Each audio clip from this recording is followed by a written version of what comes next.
at alegasyon niya laban nga sa bise. Ang sinabi at tugon lamang dito ng abogado ng Vice Presidente, hindi do kasi ito yung prioridad ni VP Sara nung una, kaya mariin lamang niya tinatanggi ang kanyang kaugnayan at pagkakakilalan nga dito kay Madriaga. Pero mga alam niyang hindi gumagawa ng kadurubuhan. Kayo, paano niyo didepensa ng sarili niyo?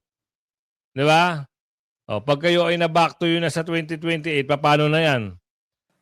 Ito ay usapin ng konstitusyon.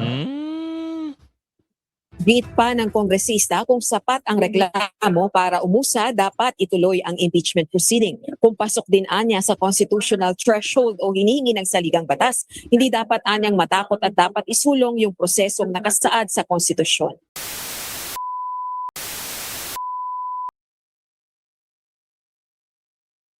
Sa ating mga kasama, nandito na naman si Kuya Goods nagbabalik. At syempre, kung di ka pa nakasubscribe, subscribe na lang po at hit mo na rin yung bell para lagi kang updated sa ating mga video.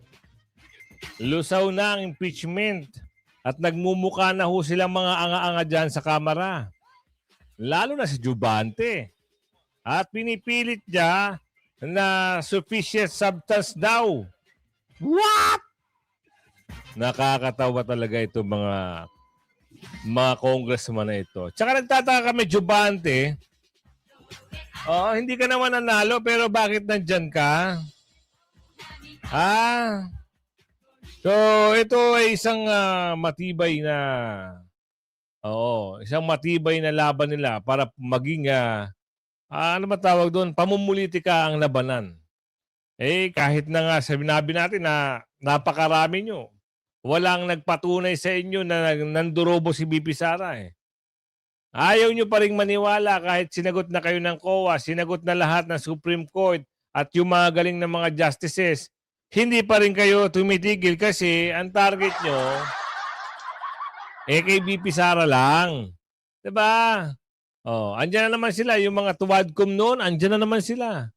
Hindi lang nanalo yung iba kaya mahina at ang pwersa nila ngayon. Pero, buti na lang, andyan yung mga dumidepensa kay VP Sara. Gaya nito si Rodriguez.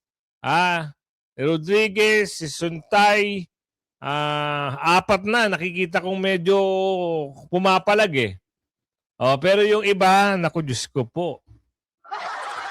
Wala talagang parang lustay daw ang sinasabi nila. Lustay, plunder, malversation, ang dami yung mga pinagsasabi. Ang kalalabasan lang yan, lusaw ang impeachment ni VP Sara. Yan ang inaabangan namin.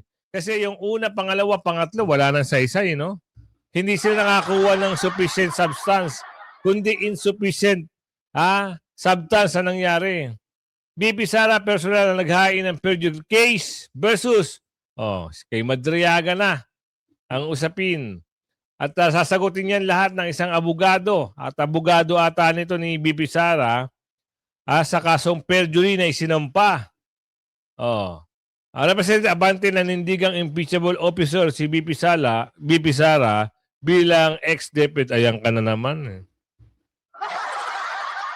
Kahit nag-resign na si VP Sara dyan sa DepEd at may mga nangulimbat na, sasabihin mo pa rin na impeachable officer, hindi nga pwede. Dahil ang sabi ni Congressman Rodriguez ba yun?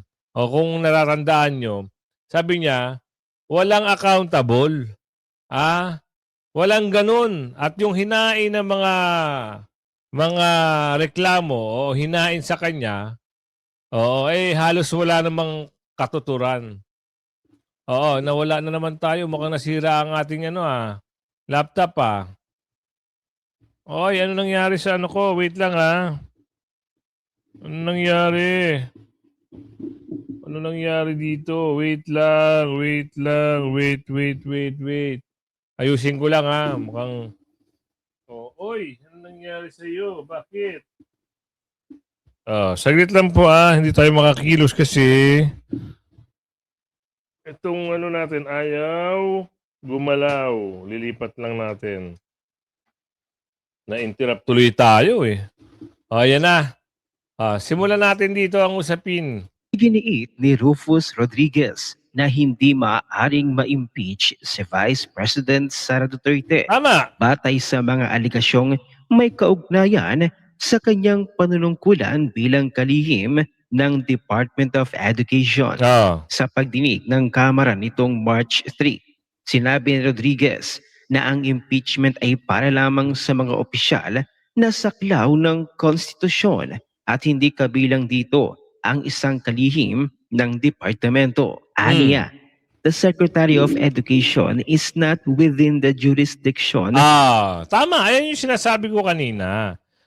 Kaya itong pinagpipilitan ni Jubante na ito raw si VP Sara ay impeachable dahil siya daw ay isang bilang DepEd Secretary noon. Sinagot na rito ni Congressman Rufus. Pahiya kayo. Nagmukha kang anga-anga, Jubante. Ang hirap sa'yo, kahit hindi ka na nanalo, pinagpipilitan mo pa rin kahit walang naniniwala sa'yo. Of an impeachment. We're not impeaching here a Department of Education Secretary. Tinukoy rin niya ang Executive Order Number 292 Yan. or Administrative Code of 1987 na inilabas sa ilalim ni dating Pangulong Corazon Aquino na nagsasaad na hiwalay ang tanggapan ng Vice Presidente sa posisyon ng isang Department Secretary. Ayon pa sa mambabatas, nagbitiw na si Duterte bilang DepEd Secretary, kaya't hindi na umano dapat talakayin ang mga aligasyong kaugnay ng kanyang dating posisyon. Ayan yung binabato ni Jubante. Dahil wala nga alam sa batas at nahikinig lang siguro sa mga sabi-sabi, ayan, nasupalpal ka tuloy ni Congressman Rufus Rodriguez at pinagmukha kang anga sa taong bayan. Diba? Sasabihin mo na kailangan managot, ma-impeach. Wow! Pinaliwanag mabuti dito. Ano pa ba ang gusto nyo marinig? Gusto nyo ba na sabihin pa sa iyo na, bobo ka, hindi ka marunong makinig? Gusto nyo ba makatikim kayo ng ganong salita? Wag! Samantaling naglabas naman ng matapang na pahayag si dating Manila Mayor Lito Atienza kaugnay ng nagpapatuloy na pagdinig ng House Committee on Justice ng House of Representatives sa mga impeachment complaint laban kay Vice President Sara. Sa isang video na kumalat sa social media, ipinahayag ni Atienza ang kanyang pagkadismaya sa umano'y prioridad ng Kongreso sa gitna ng iba pang malalaking suliranin na kinakaharap ng bansa. Ayon sa kanya, hindi impeachment ni Sara ang gusto naming marinig, prosecution ng mga magnanakaw sa Kongreso at Senado. Tama! Yun ang gusto naming marinig. Sa parehong pahayag ay giniit ni Atienza na hindi dapat umano nakatuon lamang kay Vice President Sara ang sisi sa mga problema ng bansa. Dagdag pa niya, akusahan ninyo yung mga dapat banggitin at akusahan at hulihin at idemanda rin. Aniya. Kita nyo? Dapat doon nga kayo nakatuon. Kaso nga lang, isang tao lang talaga ang lagi nilang tinatarget.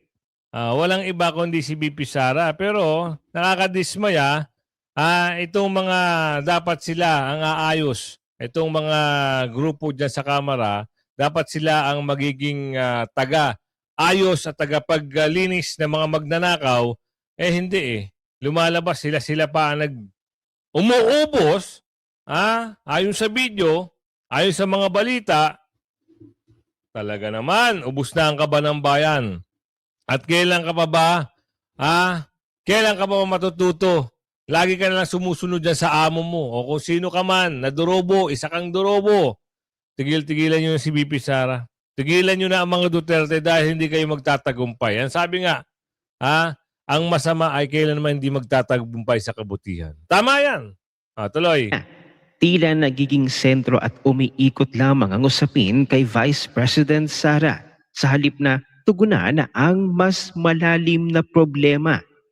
Hindi si Sara lang. Puro kayo Sara. Parang si Sara ang sanhi ng paghihirap ng Pilipino. Lumabas ang pahayag ni Atienza sa panahong patuloy na pinag-uusapan Okay din ang to si umano'y Atienza, malawakang anomalya at garapalang korupsyon sa ilang malalaking proyekto ng pamahalaan. Kabilang ang mga flood control project na umabot umano sa trilyong piso ang halaga. Ito ay sa kabila ng naunang pangako ni Pangulong Marcos Jr. na may mananagot sa mga kaso ng korupsyon. Mm. Para sa dating alkalde, mas mahalagang pagtuunan ng pansin ng pamahalaan ang mas malawak na usapin ng pananagutan sa mga proyektong pinopondohan ng pera ng Yun, dapat. Saka please lang, kung kayo ay meron pang masamang balak sa pagnanakaw sa kaban at gusto nyo pang ituloy, tigil-tigilan nyo na. Oo. Ang Agila ng Davao ay malapit na hong umusbong. Yung pakpak niya ay nandyan na. Oo, konti na lang, uupo na yan. At kayo naman, for sure, sigurado, dapat kayo magbayad kung ano mo yung pinagagawa nyo. Bibi Sara, personal na naghain ng perjury case versus Madriaga. Ito na. Dito na magsisimula yan. Tuloy. Personal na nagpunta si Vice President Sara Duterte sa Taguig Prosecutor's Office para idemanda ang umano'y dati niyang aide na si Ramil Madriaga. Yari ka. Para nga sa detalye, may express report si Mon Gualvez. Mon, kumusta? Anong update dyan?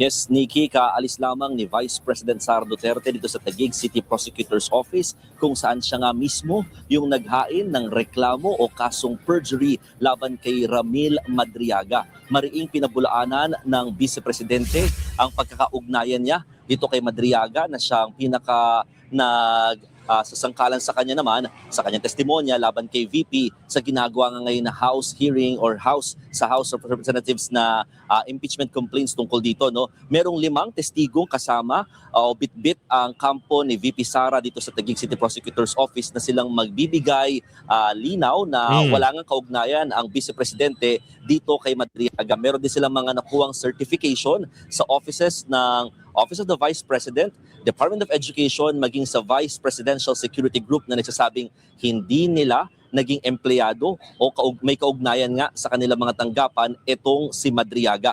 Natanong natin si VP Sara at ang kanyang abogado kung bakit ngayon lamang naghain ng perjury case laban kay Madriaga, bagamat matagal na itong sinasabi niya mga revelasyon at alegasyon niya laban nga sa bise. Ang sinabi at tugon lamang dito ng abogado ng Vice Presidente, hindi do kasi ito yung prioridad ni VP Sara nung una, kaya mariin lamang niya tinatanggi ang kanyang kaugnayan at pagkakakilalan nga dito kay Madriaga. Pero ngayon daw, dapat nang matuldukan daw yung mga Kasinungalingan. inventong kwento, Yan. yung exact words sa sinabi nila patungkol sa mga ibinabato laban sa pangalawang Pangulo. At nagsabi rin sila na handa silang magsampa pa ng iba pang mga reklamo na maaaring mag-ugnay daw kay VP Sara maliciously sa mga iba pang mga pagkakataon. At nang matanong din natin si VP Sara kung anong reaksyon niya dito sa usapin sa impeachment complaints laban sa kanya sa House of Representatives,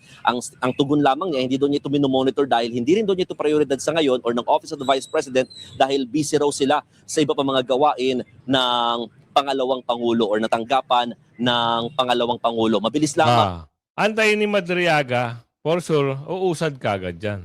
Dahil kasi, alam niyo yung hirap kasi pag gawa-gawa o kwento lang eh. Diba? At sinasabing, ilan daw yung nilustay? Ilan daw yung pera ni VP Sara? Ilan daw? Diyos ko po. Pinagbintangan nyo pa yung magaling na leader. Diba? Kung hindi lang naman dahil dyan kay VP Sara, hindi mananalo yung mga magnanakaw na yan. Balik tayo doon sa usapin ng ano ba ito? Yung fourth complaint. Kung sufficient substance ba? Ang masasabi ko lang dyan, sa aking reaction, talagang wala. Ang masasabi mo, parang parehas tayo ng iniisip. Ang mangyayari dyan, kasi low, no vote. Alamin nga natin kung ano nangyari sa boto. Quezon City 46 Bong Suntay lodged the sole vote against the sufficient in substance of twice impeachment complaint against VP Sara. Yan. Tapos na ba yung hearing nila? Kasi pinagtatalunan nila kung ididiretso pa, tapos na nga. Halos tapos na. So, mamaya makakarinig na naman tayo ng mga, alam mo yung mga bulager nila. Kung ano-ano naman yung, meron naman sila doon na, ano raw ito si Bong Suntay, nagpapalakas daw. Malakas na ho yan. Dahil in-endorse yun ni BP Sara. Tsaka magaling talaga si Bong Suntay. Meron lang talaga mga makikitid ang utak na ayaw. Kasi nga, nasasapawan sila. Lalong-lalo na pag-usapin ng mababasura ng impeachment. Kaya itong magaling na abogado ni BP Sara, nagsalita na rin. Breaking news, ano ito? Okay, for the longest time, the Vice President has been content to just deny the allegations against her and to wait for the proper forum to answer the charges. She believes that there are more important things to do for the country. So she focused her energies on serving the Filipino people and focusing on her duties and obligations as Vice President and as erstwhile Secretary of Education, as well as her duties to her family as mother and daughter. But today marks a turning point as she has embraced her responsibility to continue the tapang and malasakit in Philippine government. She has also accepted her duty to hold accountable those who spread lies and misinformation, to curb the will of the electorate, and to propagate themselves in power at the people's expense. So gaya nga ng sabi niya, hindi pwedeng walang managot. Yun So the best. that's why today she filed a criminal complaint for perjury against Ramil Madriaga, arising from the malicious and false statements of Ramil Madriaga in his affidavit dated November 29, 2025. So anong nakalagay sa complaint affidavit? Pinapatunayan dito sa complaint affidavit na hindi magkakilala si VP Sara at itong si Ramil Madriaga. Yun. Wala silang personal o professional na relasyon. At hindi rin totoo yung mga kwento ni Ramil Madriaga tungkol sa mga posisyon niya sa PSG, sa VP-SPG, sa DepEd at sa OVP. Kaya imposible yung pinaparatang niya laban kay VP Sara. Tama. So we are confident that this is more than sufficient to for the prosecutors to find probable cause and to determine that there is reasonable certainty of conviction. Aray ko, kulong na, madadagdagan pa yung kaso. Kasi, bakit kasi sumasapaw? Para saan? Bayad kasi, no? Ang hirap kasi pagbayad. Diba? Hindi nyo na alam ang gagawin nyo pag napatong-patungan na naman kayo ng kaso. Pag mga ganyan, wag na kasi kayo makisawsaw. Ang politika, laro ng politika, ngayon magkaibigan sila, bukas magkaaway. O vice versa. Ngayon magkaaway, susunod na taon, magkasama sa linyahan. Ibig sabihin, partido. Ganun ang laro ng politika. Mapapansin niyo yan sa Senado. Ano ba meron sa Senado? Yung mga nagbabalitaktakan ng mga senador, makikita niyo sa isang meeting, magkakatabi sila, nagtatawanan pa. Kaya kayo, huwag kayo masyadong, galit. Huwag niyo masyadong, baka ma-high blood kayo. Pero, ang nakakagalit dito, pinaka-nakakagalit, pagtulong-tulungan si BP Sara. Yun, doon tayo nagagalit eh. Pero yung lumalabas na issue, patungkol sa mga bagong issue, doon sila nakatutok. Ano nangyari? Natatabunan na yung dati. Tama. Wala na. Si flood control, yung 5,000. Huy. Wait lang 5,500 flood control, wala na talaga. Ibig sabihin, natabunan na ng napakaraming issue. Natatabunan na ng napakaraming issue. Kaya, Sana lang, oo, umabot uli sa Blue Ribbon yung usapin dito kay Balulong. Kasi sila yung dapat managot eh. 'Di ba? Sila yung dapat managot. Oh. Ano na pupunta? Saan na pupunta? O, samot-sari, ayan na impeachment ni Bangag, impeachment ni BP Sara. Oo, walang mananagot, kundi sarswela na lang lahat. Oo, ito yung banat ni Abante. Pakinggan natin ano yung kanyang banat at bakit siya nagmukhang anga. Just like what my good friend Congressman Rufus said, the VP Sara as Deputy Secretary is not an impeachable officer, and therefore the House Committee on Justice has no jurisdiction over her. No? Now, to me, that would be a clever technical argument. Kaya ako ngayon nag-aaral na ng law. Kaya hindi ako abogado dahil Congressman Rufus, magaling talaga ito eh. Kaya can you imagine, napupuyat ako sa pag-aaral. But anyway, Madam Chair, ito pong clever technical argument na ito, it intentionally confuses the position held with the person holding it.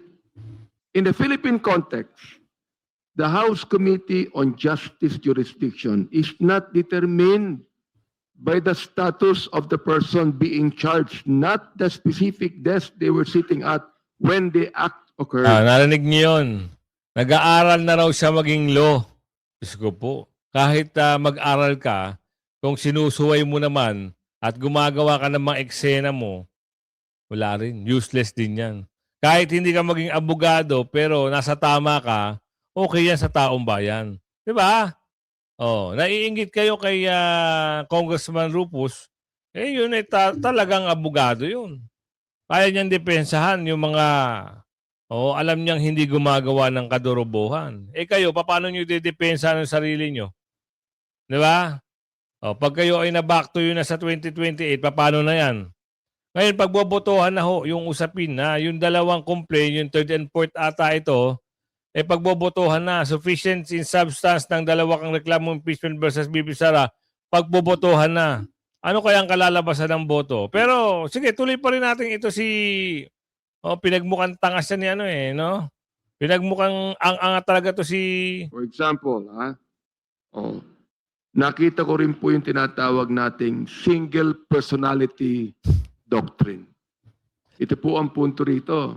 Alin? You are not impeaching a secretary. You are impeaching the Vice President for her conduct while in public service.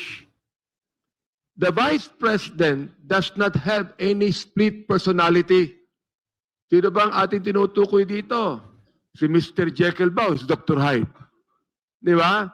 Not a split personality. She is a single impeachable officer. Whether she is performing her duties as the OVP or at DepEd, she remains the Vice President of the Philippines, Madam Chair. You cannot strip away her impeachable status just because she stepped into a cabinet meeting. Hindi ko maintindihan yung mga pinagsasabi mo. Parang malabo na eh. Kasi nagtataka tayo dito kung ikaw alam mo yung mga inaakusa mo, yung kasi pang-apat na complaint siya eh. Sila yung endorser nun. Dalawa sila ni Max Alvarado. Dalawa sila ni Ortega. Oo, sila endorser nun eh. Pero parang wala naman sustansya. Diba? Parang mas malamya pa kaysa doon sa kahapon na endorser. Yung kahapon medyo pumapalag pa pero supalpal pa rin. Si Delilah. Nasupalpal pa rin.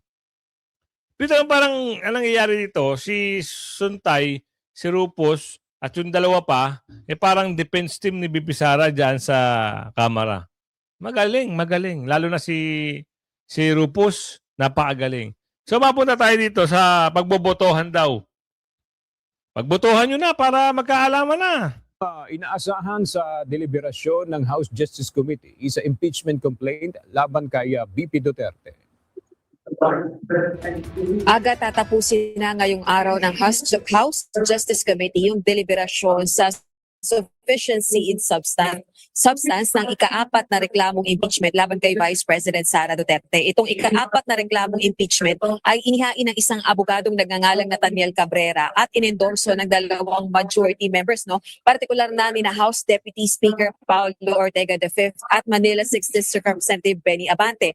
Ayon kay House Justice Chairperson at Batangas 2nd District Representative Jervy Luistro, pag natapos na yung discussion or deliberations dito sa sufficiency in substance ng ikaapat na reklamo, pagbobotohan na ng House Justice Panel kung sufficient in substance yung third and fourth impeachment complaint. Pakinggan natin ang pahayag ni Congresswoman Luistro.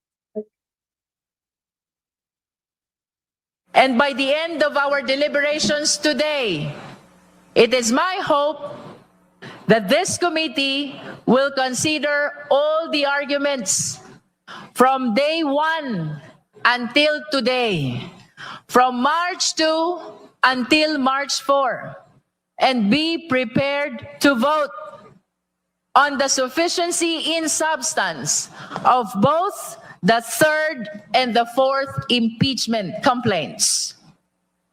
This is not about personalities. This is not about political convenience. Hindi ito laban ng kampo. Ito ay usapin ng konstitusyon. Git pa ng kongresista kung sapat ang reklamo para umusa, dapat ituloy ang impeachment proceeding. Kung pasok din anya sa constitutional threshold o hinihingi ng saligang batas, hindi dapat anyang matakot at dapat isulong yung prosesong nakasaad sa konstitusyon. Aga kagaya kahapon ay iniisa-isa yung mga ground for impeachment sa ikaapat. Yung ground of impeachment na yan, lahat naman yan, puro walang basihan. Kasi hindi mo alam kung saan nila pinupulot yung mga sinasabi nila eh. Pero may counter dyan. Si Congressman Rupos at si Congressman Suntay. May counter talaga eh. Hindi sila umaabante. Ibig sabihin, nasosoplak sila. Kumbaga sa laban sa korte, magaling ang depensa ni BP Sara. Kumbaga, parang ganun yun. Kaya nakakatawa ito talaga. Nakakaawa. Dahil kahit anong parang kahit anong paliwanag nila, taong bayan na ho ang hindi naniniwala dito sa mga Dorobo. Kilala nyo naman sila. Ang dami nila dyan. Andyan yung taga Maynila. Dalawang taga Maynila. Yung isa hindi ko nakita eh. Si Chihuahua, andyan din. Andyan si Jubante, andyan si Max Alvarado, nandyan din. Nakakaawa ito dahil pagdating ng araw, wala na nga silang karir sa politika. Minumura pa sila ng taong bayan kasi kilala ang karakas nila eh. Tama. Tama. Pat na reklamong impeachment laban kay Vice President Sara Duterte. Natapos nang talakayin yung unang ground na matinding pagbabanta ng Vice Presidente laban sa buhay ng Pangulo, First Lady at dating House Speaker. Ngayon naman ay nasa ikalawang ground na itong House Justice Panel o yung sinasabing alegasyon ng maling paggamit sa confidential funds ng Vice Presidente at ng Department of Education nang ito pa ang kalihim ng kagawaran. Balik sa Tigilan nyo na yan. Ang usapin dyan, kung totoo ba yung inaakusa sa kanya. Kasi meron pa kayong mga paandar na ang sabi dito kailangan yung ano daw, yung kailangan ma-charge daw siya doon sa nung secretary pa siya ng DepEd. Ang layo, di ba? Ang layo. Di ba? Yung kung ano-ano yung sinasama nilang mga istoryahin nila na wala namang katuturan. Ganon sila talaga. Alam niyo bakit? Ganon sila ka-desperado na si BP Sara ay still standing and kicking pagdating dito sa usapin. At alam naman natin, siya pa rin ang pinakamataas ang survey sa pagkapangulo sa 2028. Kaya kahit anong gawin nila, kahit siraan man nila siraan, impeach, for sure, ayan na. Universe na magsasalita, universe na rin magsasabi, at universe na rin maglalagay sa pwesto kay BP Sara. Yun ang pakatandaan nyo. Dahil sabi nga ni BP Sara, kani-kanina lang, sabi ng isang abogado, dapat may managot. Hindi pwedeng wala. Ibibigay natin yung kapangyarihan na yan doon sa BP Presidente na kung sino yung magiging katandem ni BP Sara, siya na ho ang bahala na kumastigo doon sa mga durobo. At dapat, may managot. Hindi pwedeng ano lang, puro sarsuela. Ikaw ba, sang-ayon ka ba na dapat may managot? Kung sang-ayon ka, hingi naman ako ng request sa'yo. I-share mo yung video natin. At bukod doon, pagkalat mo sa kapitbahay mo, sa kamag-anak mo sa abroad, sa pamamagitan ng share ng video, yun. Makakatulong tayo para suportahan natin si VP Sara. At naman, kung bago ka lang sa aking channel, mag-like ka kaagad para tumaas yung ating recommendation. Yun lang ang hinihingi natin sa inyo. At kung saan ka man, sinasabi ko sa iyo, shoutout sa iyo ng bonggang-bongga, lagay mo dyan kung saan ka na ngayon. Baka nasa Amerika, Canada, Australia, New Zealand, Europe. Kung nandito ka sa Pilipinas, ganun din. Share mo lang yung video natin at huwag mo kalimutan, sinashoutout kita. Shoutout sa iyo ng bonggang-bongga. Like and share. Bye-bye!